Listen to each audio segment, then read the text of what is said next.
ಸಿಂಹ ಯಾವತ್ತೂ ಹಿಂದಕ್ಕೆ ಹೋಗೋದಿಲ್ಲ, ಅದು ದಾಳಿ ಮಾಡುವ ಮೊದಲು ಶಾಂತವಾಗಿ ಗಮನಿಸುತ್ತದೆ. ಅಂತಹ ಒಂದು ಸಿಂಹ ಭಾರತ ಭೂಮಿಯಲ್ಲಿ ಜನ್ಮ ತಾಳಿ ಮೊಘಲ್ ಸಾಮ್ರಾಜ್ಯವನ್ನು ನಡುಗಿಸಿತು. ಆತನ ಹೆಸರು ಛತ್ರಪತಿ ಶಿವಾಜಿ. ಈ ಕಥೆ ಕೇವಲ ಒಬ್ಬ ರಾಜನ ಬಗ್ಗೆ ಅಲ್ಲ, ಇದು ಧರ್ಮಕ್ಕಾಗಿ ಹೋರಾಡಿದ ವೀರನ ಕಥೆ. ಆತನ ಪ್ರಾಣವನ್ನು ಲೆಕ್ಕಿಸದೆ ಹೋರಾಡಿದ ಪುತ್ರ.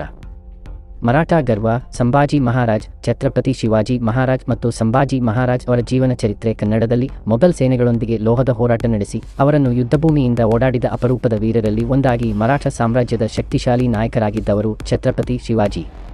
ಶಿವಾಜಿ ಮಹಾರಾಜರ ಕಾಲದಲ್ಲಿ ದಕ್ಷಿಣ ಭಾರತದ ಮೇಲೆ ಹಿಡಿತ ಸಾಧಿಸಲು ಮೊಘಲ್ ಚಕ್ರವರ್ತಿ ಔರಂಗಜೇಬನು ಮಾಡಿದ ಎಲ್ಲ ಪ್ರಯತ್ನಗಳು ವಿಫಲವಾದವು.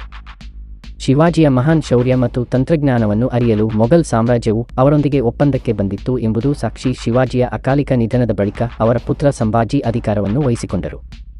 9 ವರ್ಷಗಳ ಕಾಲ ತಂದೆಯಂತೆಯೇ ಹೋರಾಟ ಮಾಡಿ ಮೊಘಲ್ ಸೇನೆಗಳಿಗೆ ತೀವ್ರ ಪೈಪೋಟಿ ನೀಡಿದರು.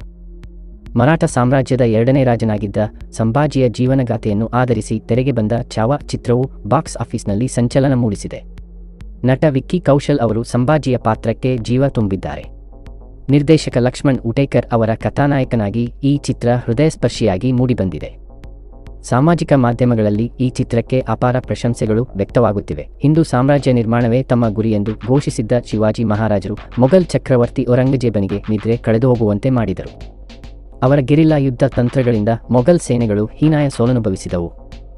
1674ರಲ್ಲಿ ರಾಯಗಢ ಕೋಟೆಯಲ್ಲಿ ಅವರು ಛತ್ರಪತಿ ಪಟ್ಟಾಭಿಷೇಕ ಪಡೆದರು. ಹಿಂದುತ್ವ ಮಾತ್ರವಲ್ಲದೆ ನ್ಯಾಯಸಮ್ಮತ ಆಡಳಿತ, ಸಮೃದ್ಧ ಜಾಣ್ಮೆ, ಸುಧಾರಿತ ತೆರಿಗೆ ನೀತಿಗಳ ಮೂಲಕ ರಾಜ್ಯದ ಕಲ್ಯಾಣಕ್ಕಾಗಿ ಶಿವಾಜಿ ಮಹಾರಾಜರು ಶ್ರಮಿಸಿದರು. ಅವರ ದೇಶಭಕ್ತಿ, ಧೈರ್ಯ, ನಾಯಕತ್ವ ಪೀಳಿಗೆಗಳಿಗೆ ಸ್ಫೂರ್ತಿಯಾಗಿ ಉಳಿದಿದೆ. ಶಿವಾಜಿಯ ಅಗತ್ಯವಿಲ್ಲದ ನಿಧನದಿಂದ ಅವರ ಹಿರಿಯ ಪುತ್ರ ಸಂಭಾಜಿ ಸಿಂಹಾಸನವನ್ನು ಏರಿ 1681 ರಿಂದ 16